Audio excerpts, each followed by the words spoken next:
Stric je bil 45. leta se javil prostovoljno kot domobranec, ki je pred odhodom domobranske vojske na Koroško dezertiral in se skril pri stari mami v Trnovem, se pa potem na prigovarjanje sorodnikov, ki so verjeli v poštenost in obljube nove oblasti, 11. maja javil mestnim oblastem v Kazini.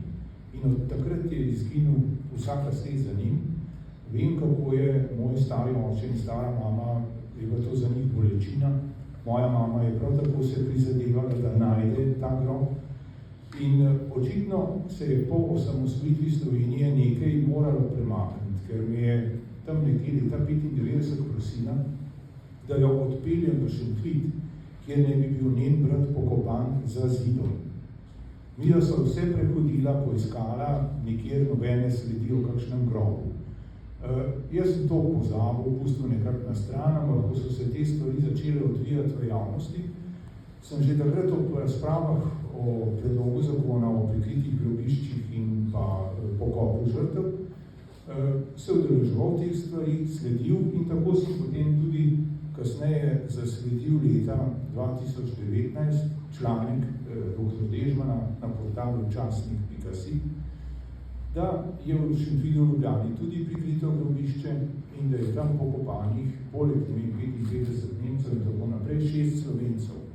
In ti Slovenci so bili poimensko našteti. Med njimi je bil Janez Vreček, moj stric. No in takrat se zgodba začne, ki jo opisujem tu v tem prispevku, ne bi podrobnosti podajal, ker lahko boste prebrali. Bi pa povedal samo še v bistvu moje vtise ob tem, ko sem to zgodbo počasi odvijal, da vsi ljudje, na katere sem naletel v tem postopku iskanja, so pokazali veliko naklonjenost mojim prizadevanjem. Če tudi sem imel burne debate z nekaterimi o tem, ali je prav, ali ni prav, kar počnem.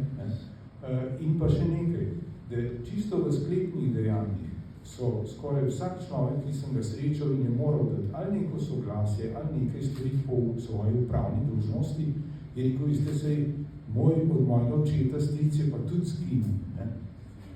In tako je za mene pretresljiva zgodba, kako je narod skrival to, kako tudi pred mano so starši to skrivali, in če ne bi bilo mojega zanimanja za zgodovino, ker sem to tudi po stroki, najbrž ne bi vsega skupaj tako daleč pripeljal. In na tem mestu je pa seveda še posebej zahvala sedanji upravi za vojaška grobišča, vojna grobišča, ki mi je res stala ob strani in mi potem ob prvem poskusu ekshumacije lani, 7. junija, ko nismo našli pravih, ko iskali smo dva, in po zaslugi dr. Koširja, ki je na podlagi drugih indicov najdenih v tistem izkopu rekonstruiral pokopališče teh nemških žrtev, predlagal, da se izkoplje še enkrat in ob drugem izkopu smo ga seveda tudi ob neki anekdoti, ker zdaj ne bom razlagal,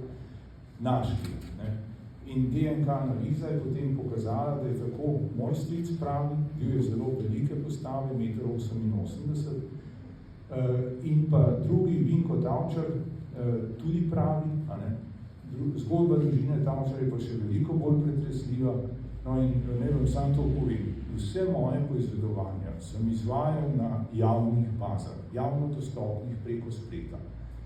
Čisto enostavno, telefonski imenik. Poklical sem prvega Tavčarja iz Čabrač in se je oglasil mlad glas in pravi, ja, saj to je bil pa stric od mojega očeta, ko sem mu povedal. In potem se zgodba razpleta naprej in tako naprej.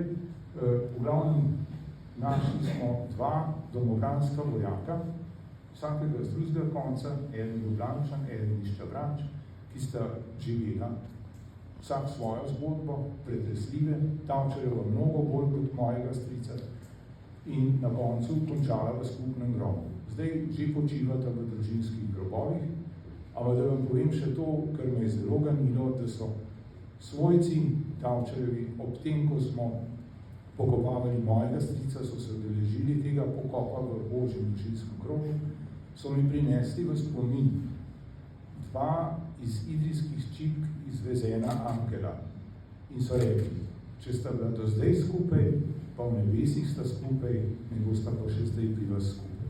Hvala lepa.